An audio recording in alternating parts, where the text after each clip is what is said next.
Hi, and welcome to Unplanned, the show about cities and how they work. I'm Sam, your host, and today on Unplanned, we get the great pleasure of talking with three people, all of them graduate students here in the Boston area, who are thinking about cities and more specifically about the question of spatial justice. What is spatial justice? They're doing this under the guise of a fellowship under the Congress for New Urbanism, which is all by itself a fascinating organization, and maybe at some future episode we'll have a chance to look at that. But in today's episode, we're going to talk to these people and learn about what they've been working on, how they understand the concept of spatial justice, and what they're planning to do with it. It's a wonderful look into what that next generation of urban planner, urban thinker, people who are thinking about social issues, where their mind is at. And for me, it was just a great pleasure to spend some time with them, talking to them. The people we're talking to are Grecia White. She's a student at Northeastern. Mridhu Khanna, who's also a student at Northeastern, and Aiyah Josiah-Faeduwor, who's over at MIT. This is our conversation. I hope you enjoy it. And remember to hit the subscribe button to Unplanned.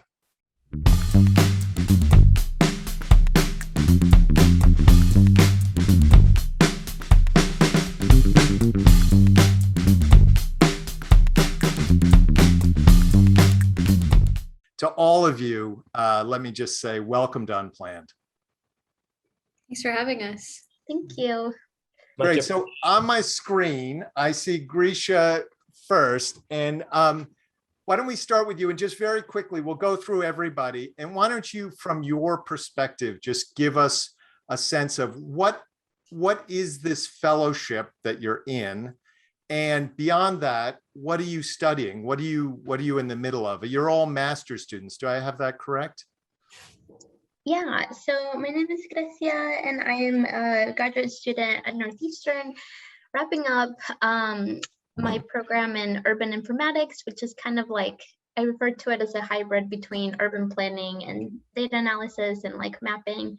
And my project is, focused on bus stops along the MBTA Route 1, which goes from Nubian up to Harvard. So quite a difference, in the landscape there. And it's focused on safety, perceived safety. So part of it was doing a survey and how safety people feel during the daytime versus the nighttime. And then looking at headways to see, it's very important, the environments that we are asking people to wait for the bus stop at. You may feel safe waiting at one when it's 10 o'clock in the morning, but not so much when it's 10 o'clock at night. Let me pause you there, because let's just go through everybody and then we'll come back to some of the topics that you worked on. And then some broader thoughts about what the whole experience was about. Aiyah, you're next on my screens going across. What did you work on in your fellowship? So Aiyah, Josiah-Faeduwor, I'm a third year dual degree student at MIT doing the city planning and MBA dual degree, and my fellowship is really focused on that intersection. It's essentially to culminate my thesis and really looking at community economic strategies that are more collective oriented in my dual program between city planning and MBA, thinking about capitalism and alternatives. Really wanted to dig in to see what's existing out there. How have communities approached starting businesses, having collective businesses that are non-traditional? And so I've really been doing research and digging into that this summer. That sounds fascinating. And Mridhu, what have you been working on? Tell us a little bit about yourself. Where are you studying, and what did you work on during this fellowship? Yeah, of course. So I am currently in my second year as a master's student at Northeastern University with in the program for security and resilience studies, but my focus has been really on climate adaptation and resilience. And through the fellowship, I've been able to take on a role as development director at the Global Center for Climate Justice. So with the Justice, I'm working with the center, I'm working on a lot of their development work, but also a really big part of what I'm doing is around their Green New Deal Cities Resource Hub, which is really where the intersectionality comes in between urban planning, spatial justice, climate justice. And it's been a great experience integrating what the Congress does and what the center is hoping to do with the hub. Yeah, again, really fascinating. And if I sort of give broad categories, I would say environmental for you, Mridhu, economic, and Gracia, transportation. But obviously there's a lot of intertwining of all of these things. Let me start almost at the back end of it and say, what did you feel like you learned from each other, if you interacted at all during the course of this fellowship? What was that intersection like among you as students, as graduate students?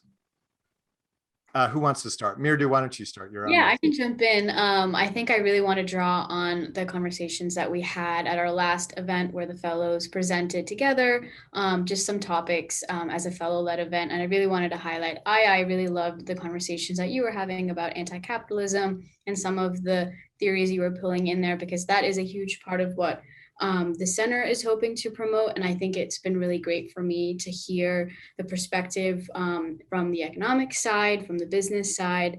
It's been reassuring to hear some of the ways that you have been putting things. I think they've been really eloquent, and it's been great to discuss urban planning issues with two people who are really experts in it compared to me. I'm very new at urban planning, so it's been great to have that resource to get a little bit more comfortable in urban planning and not feel overwhelmed.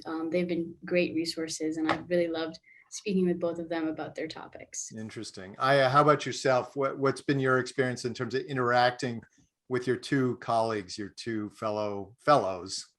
Yeah, I would say it's kind of been twofold. I think one thing that I've definitely appreciated giving the environmental and the transportation lens is that, like, in the conversation around city planning, these two things are kind of on two sides of the spectrum, right? The environmental stuff seems really, really new, and we're really into this now. And transportation, ever since we've had roads, we've been trying to figure this thing out. So it's been interesting seeing these problems that are considered, one's a little older and one's a little newer, but the roots are, very deep, dig very deep in terms of the environmental issues. It's always been a concern, and transportation, with the way that society is changing right now, there's a lot of new concerns and problems that are coming up.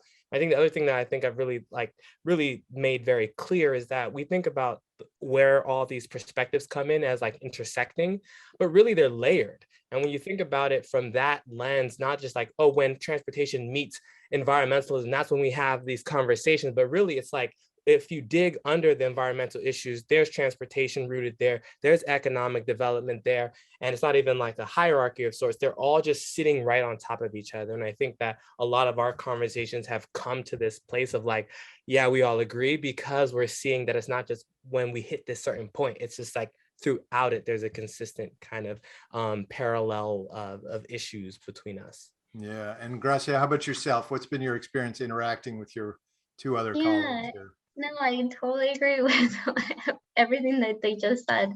Yeah, I think it's been, like I really, really focus on transportation and gender, but yeah, of course, all of these other things are super interconnected, and it's going to take all of us, working on these different issues to make progress on everything as a whole. So it's been really great to learn everybody's perspectives, and even just like their excitement when they talk about their interests. I think I get a lot of energy from even just that. And it's something that I hope, continues, because I think that's when you really begin to have some kind of impact when it comes to like advocacy work and like, convincing people and like getting people excited and like getting people to care about these issues. Because I think it's one thing to know the facts and another thing to be like really feel that connection and that emotion behind it. So it makes me really excited whenever I get to hear them talk about it. So yeah. All right, and I'm going to stay with you, Gracia, and we're going to go back across to everybody. What drew you to urban planning, urban informatics, cities in general? What was your motivation? What brought you here to this place in your career and development?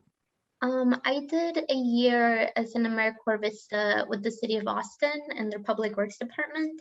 And that was a real eye opener.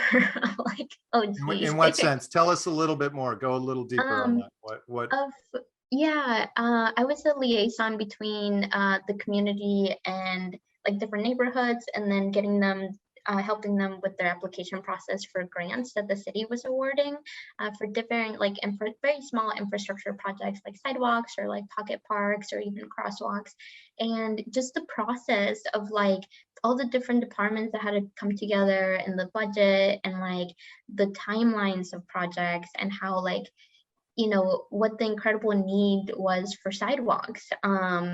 And it's just, there was such a backlog. And I remember seeing this huge printout map that the sidewalk program had of all the ones that, were going to be built versus the ones that, we didn't even have the money for at all for like 20 years out.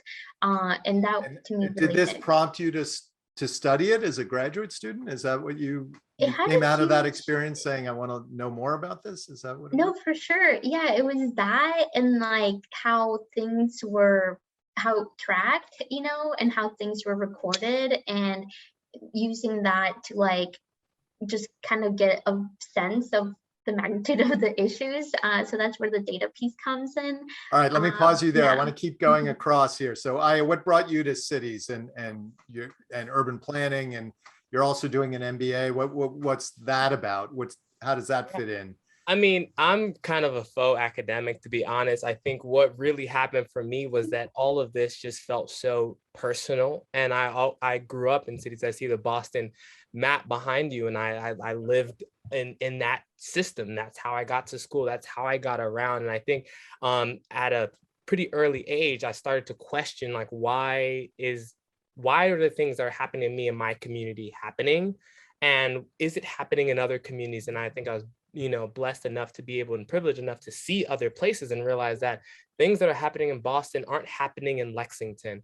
And then Can I ask you, are you from Boston? Is that where you grew I'm up? from Boston, from Dorchester, grew Yeah. up in the Savin Hill area, right off the Red Line.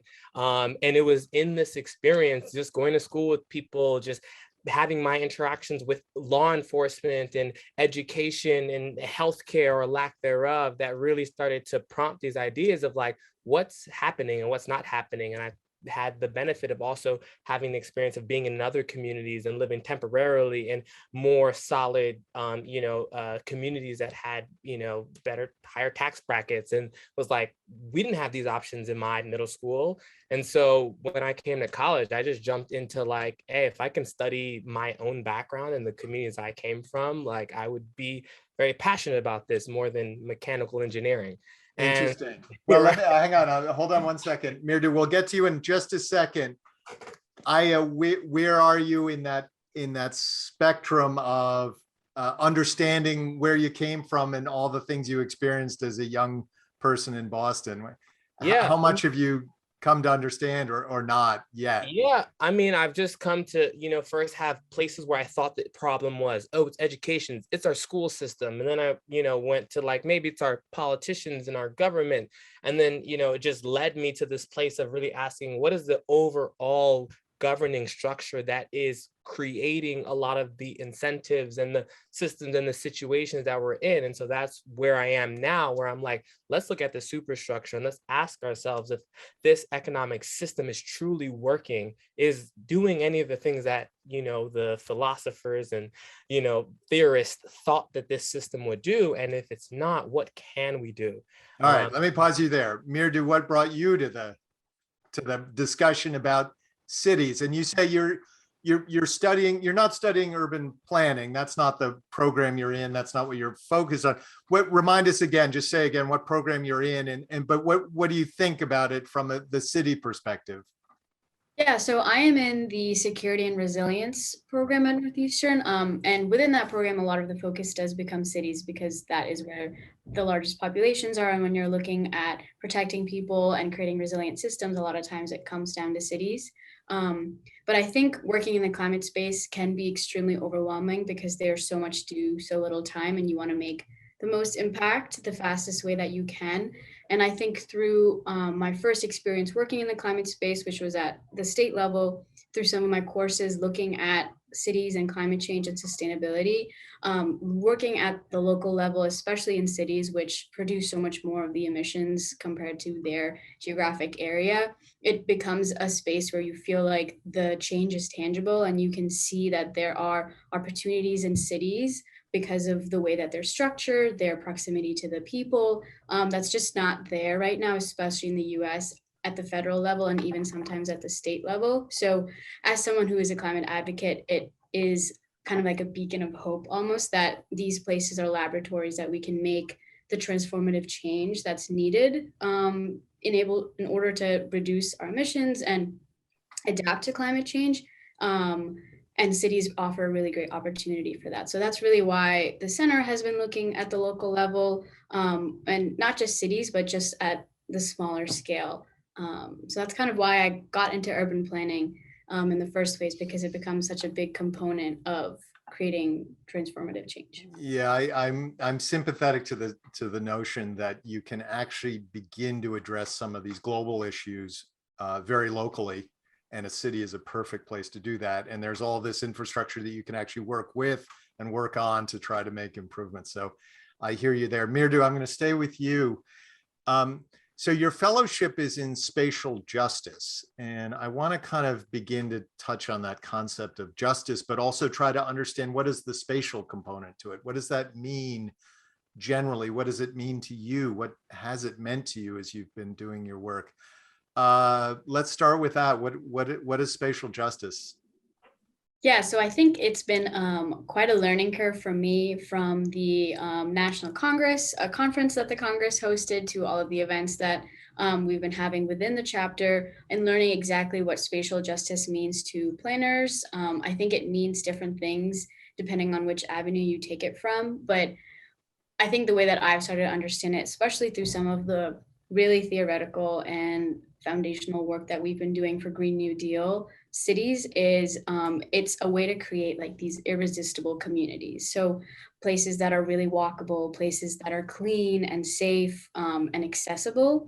And I think that's kind of how I've been connecting it to all of the action areas that we focus on through the Green New Deal, that in order to achieve a lot of the broader action areas, you need to have that spatial component, because cities are geographic space, and you can't ignore the fact that people need to live somewhere but work somewhere and get places, and you need hubs that are economic, maybe you need hubs that are political, but also the systems that we've created in cities haven't been working. So how do you create spaces where people can live and work and grow?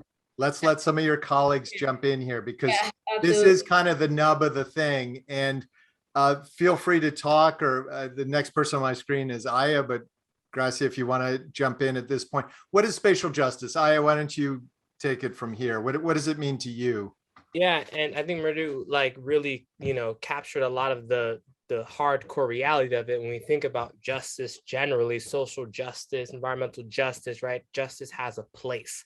And when we think about places, we have to get concrete about, and these are things that you can't always policy. These are things that you actually have to move and shape and shift and design to allow for the work that is justice. And when we think about urban communities and we think about some of the issues, we talk about poverty, we talk about crime, right? And we think about, the policy like levers that you can pull in, the funding levers, but we also have to think about, how do you set the space up so it's safer? And this is generally we're not thinking about architects and city planners, or they're not the people who are out there talking to the pundits about what's happening in our communities, but it's really just like making it clear that we really have to get to the root of physically what cities are, to start to unearth some of these issues and develop solutions that are also physically tied to how the space is set up. And so that's that. And I'm a policy undergrad, so I know the policy stuff, and I'm like, the policy wants you to step out of the conversation so the designers and the people in the community can actually say what we want to see in our community and what we want it to look and feel like. Grecia, what would you say to the question, what is spatial justice? No, that was amazing. Yeah, I guess as I was listening, I was, thinking more on it. And I think I think of it more at the individual level, like how do I experience things? Like while living in Boston, I haven't had a car. I moved from Texas, so there I absolutely needed a car all the time. But here I haven't, and it's like even just getting groceries was like a whole ordeal. And like so, and then I think about late nights at the library, and then coming back home at like midnight, and then what is that process like? And so I had mentioned before, like all the layers and everything's so connected.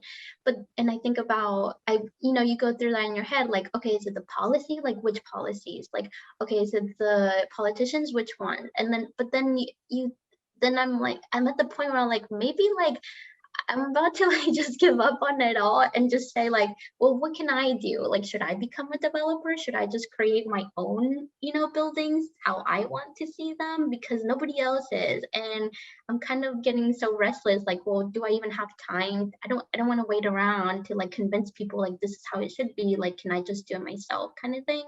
So I don't know. That's something I've been playing around with. But. Well, let's just spend a second, and you all have spent months and months on your various projects, but let's boil that down to just a short description. Let's get into what you really were looking at. Gracia, why don't you start? You were looking at a bus route that runs through as I have it, the cities of Cambridge and Boston, and you were looking at perceptions of safety around that bus route, I think.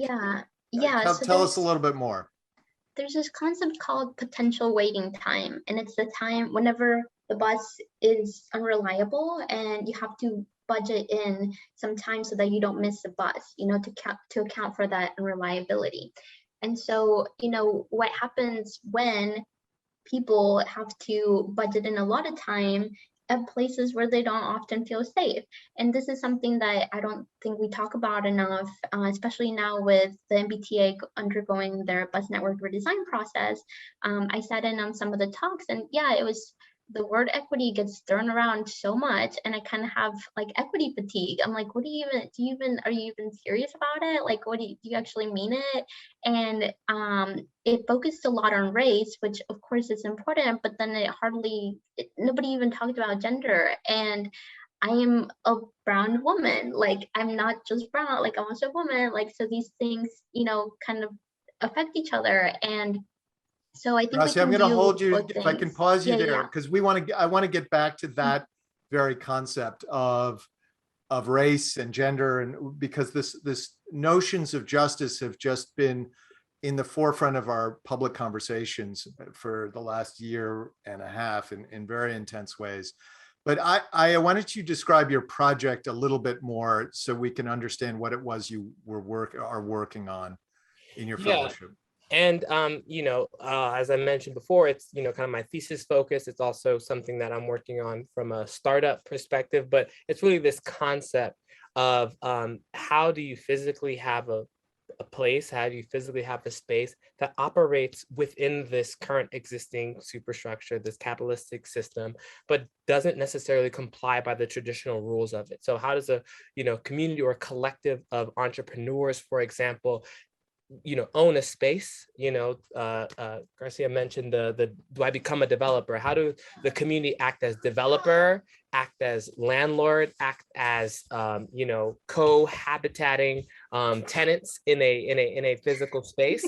Sorry, we have a guest here. I try to lock the door, but appearance. So the question is really like, how do you actually structure a potential business or a concept that has a collective orientation? And there are co-ops and there are other models that we've looked at and try to explore, but thinking about how to make it sustainable and innovative in today's time. And so I've really just been doing research on those and putting together a survey and getting input from the community on that. And Mridhu, give us just a brief description of what you have been working on, so we can understand that just a little bit better. Yeah, so my role includes a lot of other capacities, grant writing, social media, communications, but what's really exciting that we're doing is the Green New Deal Cities Resource Hub. And what we've been working on right now is the next phase of our launch, which is connecting really officially with grassroots organizations that are doing the work on the ground, because they are such a critical part of the transformative change that we're trying to achieve. So those connections have started to being made. We want to connect with cities around the United States and also in Europe that are starting to implement some kind of Green New Deal program. So we already have connections in Seattle, Portland, and a few other states in the Southeast, expanding that. Filling out the hub as really a center where these organizations can come to access resources about on model policies, case studies, toolkits, and also strategies about how to navigate implementing a Green New Deal, whether it's funding a Green New Deal or building a coalition, just creating a hub that can facilitate the change that is needed at the local level, because we know that these nonprofits are spread so thin. So how can we assist them the best way possible so they can combine the knowledge that has been collected internationally and nationally about Green New Deal policies and their knowledge that they have at the local level for the needs of the community, to make change happen as fast, but also in the most careful and transformative way possible. All right, so Gracia, I want to come back to you now. You mentioned being a brown woman, and we have been through the last year and a half, a time of really intense, I would describe it, intense reflection, contemplation, and action, including action on the street about dealing with the issues of racial justice and gender justice in our society. You're planners, you're all planners, so you'll grapple with this at the urban level. What's been your reflection on your fellowship as it relates to this much larger issue that it sounds like you're thinking about anyway, you were thinking about anyway? What's been your thoughts about all that? Yeah, I mean, this is kind of like both my hobby and my professional, like they're like one and the same. So yeah, these are things I think about like all the time. And doing all this research, I think research is important. There's not a lot of it that I have come across on the issues that I really care about. But then I wonder, well, like Mridhu was saying, like what's going to have the most impact in the fastest time? And I think about my own time and my own energy levels and my own limitations. And I think, okay, what can I really, throw myself at that where I can really invest my time and energy into, and I can see some of the change that I want to see. So I think, yeah, I had never done research quite to this level before.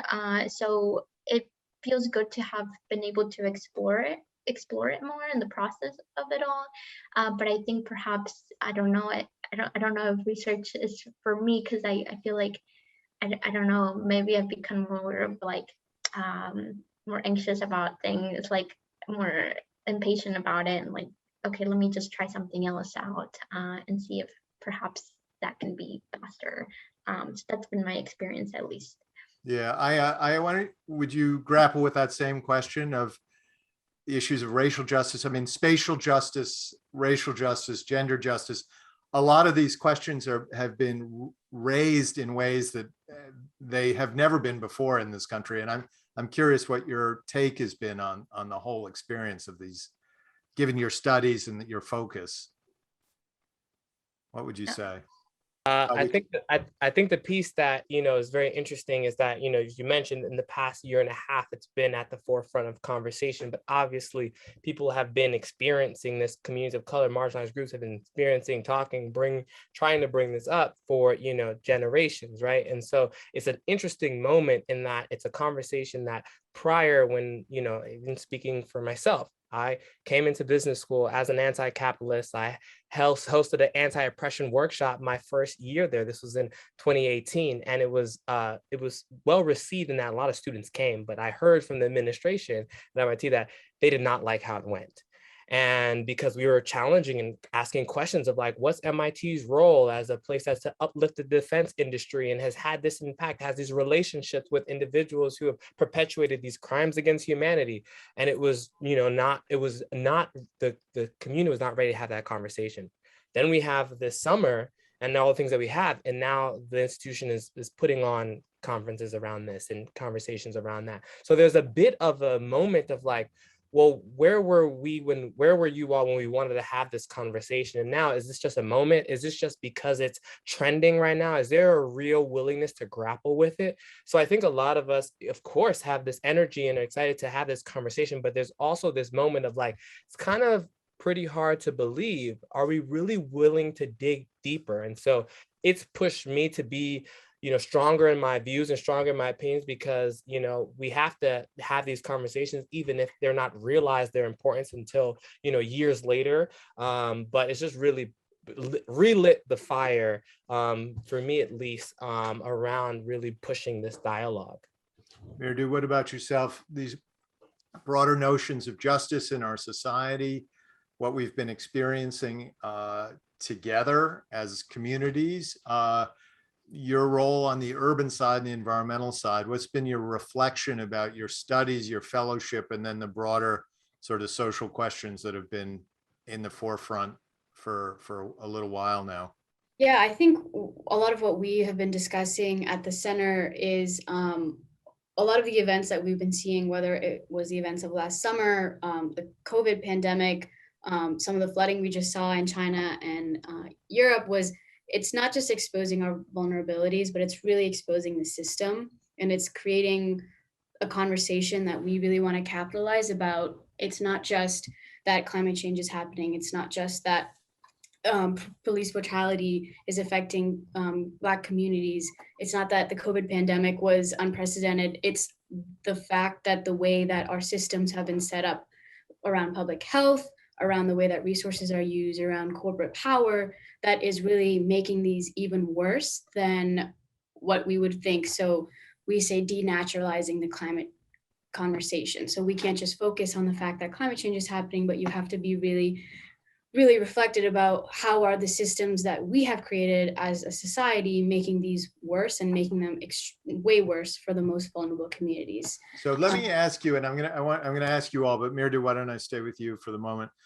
Do you feel as though your cohort of fellow students, so roughly your age, studying roughly similar topics and areas of interest, are they of similar mindset on these questions? Or where do you think the broader question is, what's the next generation going to bring to all of these conversations? To me, that's a fascinating question.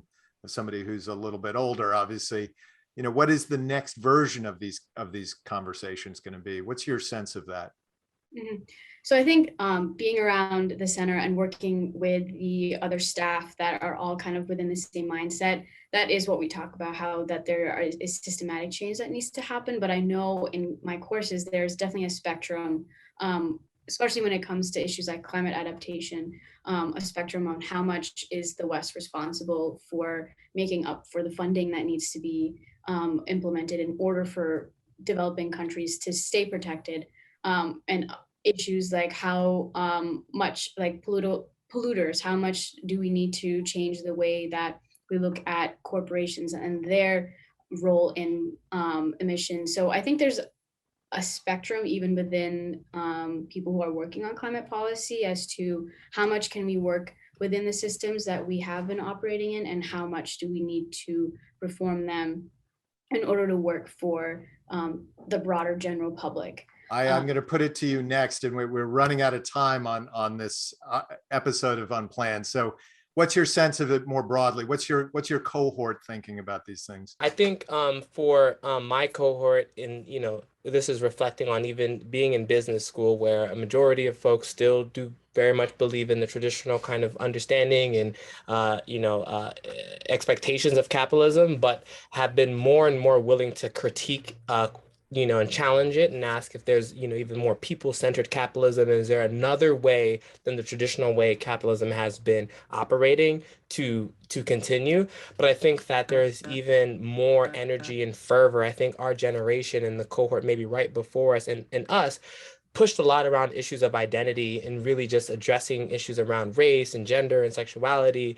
And I think like the next bastion and the next layer, I think, is this superstructure that has been, leading to these outcomes. I think there's more energy, there's more information, there's more fervor around really getting to that more core issue of the system. So I would say that I feel like our ours and the next coming generations are really going to start questioning if capitalism is really the system that we should be operating within.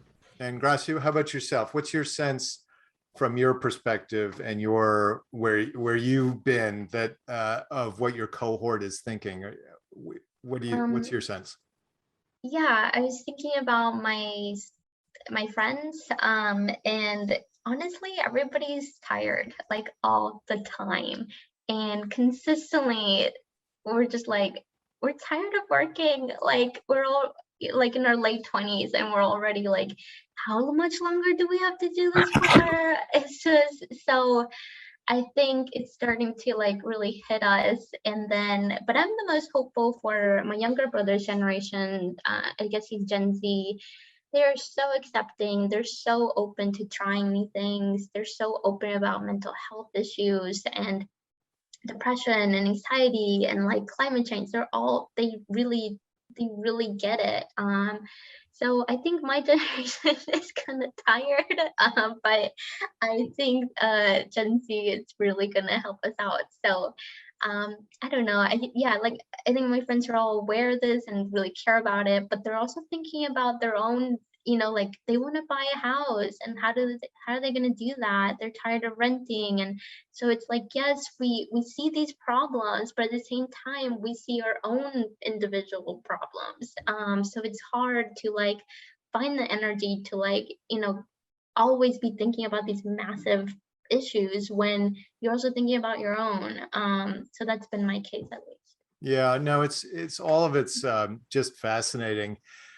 You all are just fascinating, and the work you're all working on is wonderful, and it's wonderful to hear about it. And there's so much that we didn't get a chance to touch on. I mean, I would have loved to have heard more about each of your projects and what you're really trying to do with them.